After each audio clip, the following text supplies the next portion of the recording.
translated into the marvelous light of Christ. Okay? Now what is the characteristics? Mayroon po mga characteristics yan eh. Pag tayo po ay tinawag ng Panginoon mula sa kadiliman at dinala tayo dun sa liwanag kay Kristo, kailangan po pala na magkaroon tayo ng our faith is founded upon the rock, which is Jesus Christ.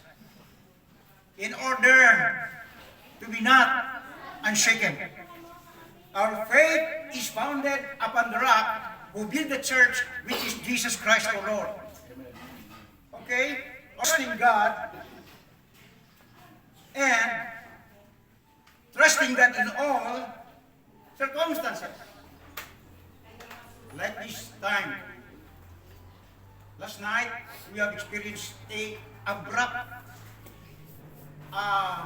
electrical problem. Okay? But still, we are enjoying not the power of miracle, but the power of Jesus Christ, but the power of God, Amen. who is in our hearts. Amen. That's why we are still alive. Yes. We're still alive today because we are not depending the power of the miracle. Amen po ba? Amen. Okay, so trusting in all circumstances, trusting God. Number 3, standing firm in faith, even when faced with fear and uncertainty. Standing firm. You know, brothers and sisters in the Lord, in the ministry, I have many things, bad things, good things experienced in my life. But still, the Lord God empowered me.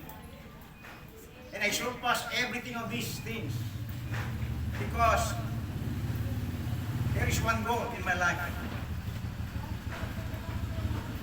to be part of God's kingdom builders. Amen. A lot of time that I will be eradicate in my ministry and standing firm what is truth. But thanks be to God. Hindi pa ko binabayaan. Binigyan pa ko niya ng pag-asa, hope, because the courage from the Lord empowers me. Standing firm in faith, even when faced with fear and uncertainty. Yun po yung